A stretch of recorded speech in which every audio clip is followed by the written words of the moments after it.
be here today. As Pamela said, all three of us are from Venezuela. We're our own piano trio.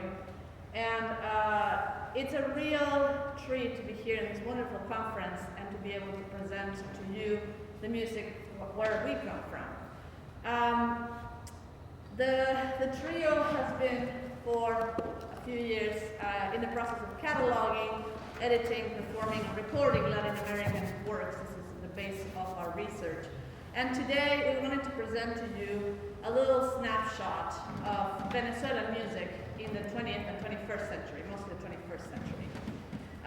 For me, this is a particularly meaningful place. I graduated from the University of Michigan and did my doctorate here. And although I have played music from Latin American composers before coming here, during my dissertation recital is when I found my passion for Latin American music, which is ironic because I'm here in the States. But I started with South American art song. One of my lecture recitals was centered around that topic. And I discovered the wealth and the beauty of this repertoire and also how unknown it really is, not only here, but even in our countries. Like the amount of people, the amount of pieces that people perform from Latin America is quite reduced. And the truth is that the repertoire is vast and it's very beautiful. So for that reason, I think it's very beautiful to come back here and in a sort of a spiral as our journey in Latin American music continues. For every immigrant finds their own way to stay connected to the roots. All three of us came here at different times of our lives, and Reinaldo, who you'll meet in a second, who's also part of our panel as well. And I think for a musician, it is only natural to do that through music.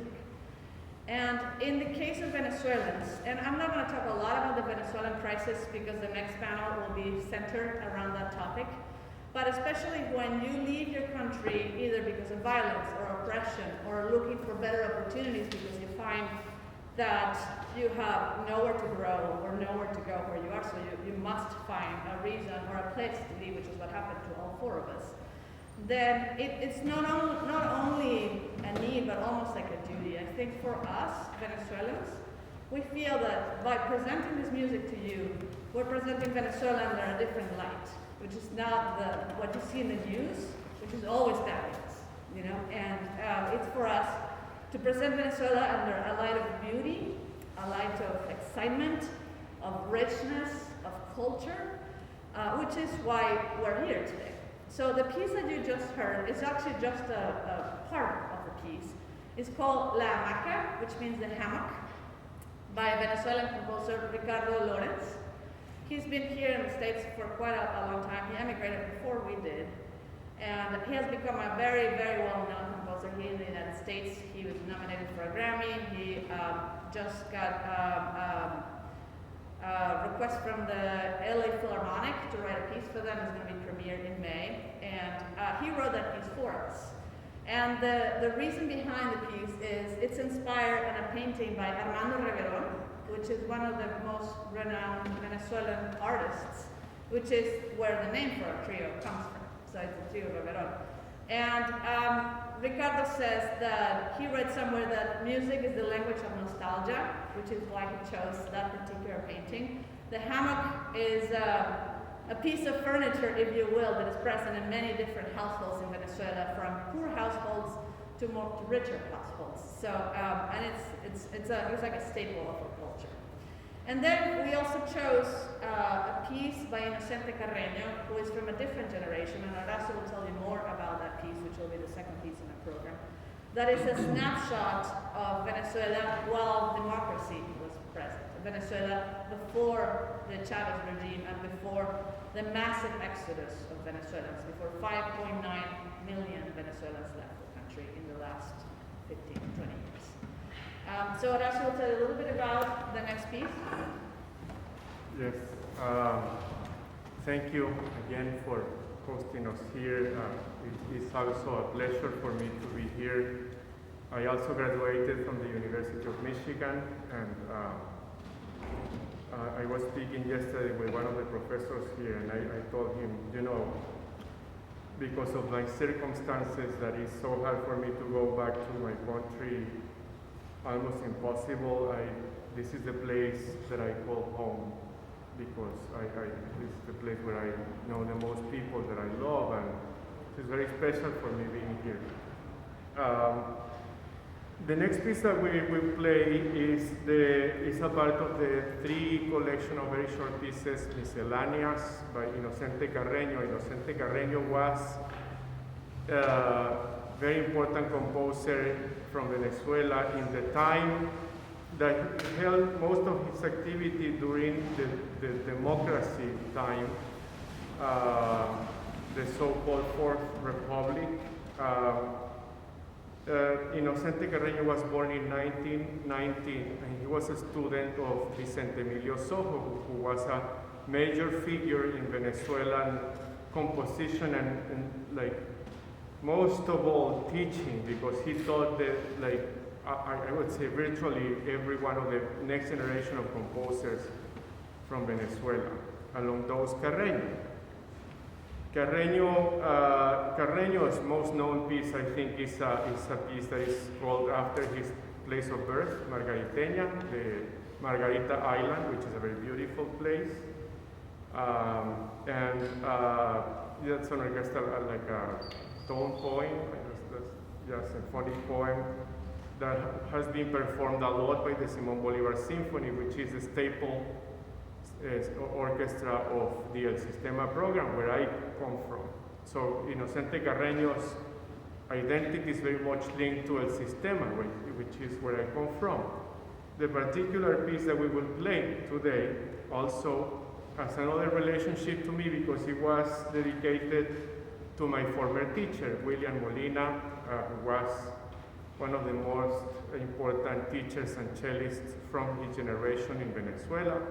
He's currently living in Mexico, and as you will hear, it's a very beautiful piece.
basically most works that involve cello from all of Latin America.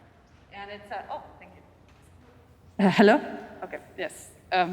It's a resource that is free and it's available to anybody, and it's a great place to find new repertoire. It tells you where to purchase a lot of this music or where to find it, the editions, etc. It's a really wonderful resource.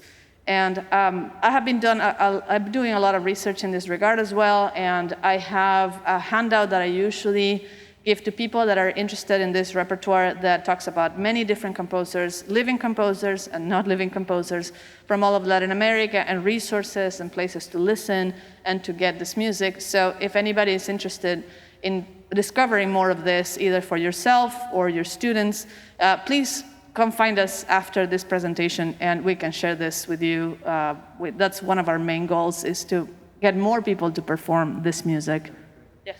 I have to say that the person that gave me the idea for that is present here, and thank you very much, Professor Clay, for that idea. It has been wonderful. And now I would like to welcome our friend and colleague, Reynaldo Moya, who will tell you a little bit about the last piece in our program. It was written by him for us. Good morning, and thank you so much for having us here. It's an honor for me to be a part of this wonderful conference.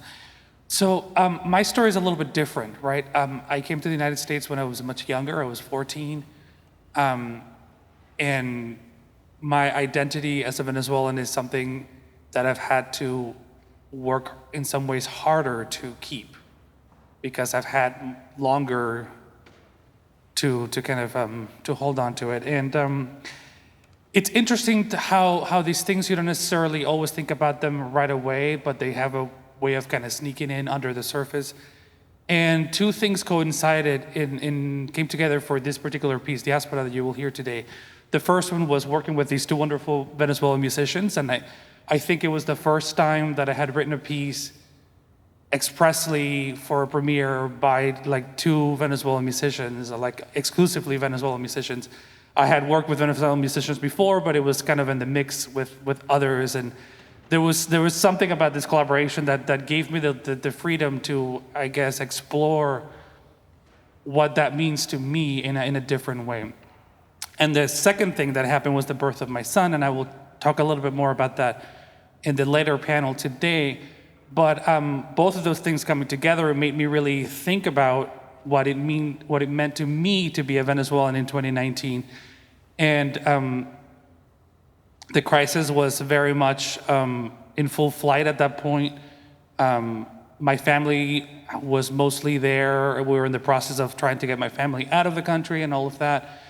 And so to me, what became clear is that I wanted to take on the crisis in Venezuela head on, but I also didn't want to speak for anybody. I didn't want to write a piece about the suffering that was going on there as though I was there suffering with the people, because it felt to me that was a little bit disingenuous to do from my nice warm house in Minnesota. And so what I decided to do was to write a piece from the perspective of from my perspective, what it means to be outside of Venezuela, experiencing this crisis in a second hand, but also sort of like, I don't know if there's such a thing as like 1.5 hands, because like it's not quite second hand when it's happening to your parents. It's not second hand when it's happening to your brother. And so some of these things that I dealt with in this piece, especially this movement that you will hear today here about the todo bien, mijo, Pasacalia is the todo bien is kind of a refrain that Venezuelans just say to each other, especially when you're talking to your parents. You call your parents like, "How are you, mom?" And they say, "Oh, todo bien, mijo. Everything is good, my son," right? And this is just something that is said as like it's part of the script, and you know that is one of the most loaded phrases that a parent can tell you. Everything's good. Oh, don't worry about me. I'm fine. And so what I wanted to do with this particular movement is to write a kind of pasacalia, right? That would, I thought that this form would be a beautiful conduit to this kind of situation where there is an underlying current. There's a subtext to this conversation. There is all these things that are not being said, that you are not hearing, and that you sometimes choose not to ask because it is too painful to ask about these things, and it's too painful for your family to tell you what's going on. And so what you hear is it's a musical line that you will hear. It starts with a cello cadenza, but the Passacaglia theme enters in the piano, and then the rest of the piece, you will hear that tune, but it's not really all that present. Like if you're really paying attention, you can hear it.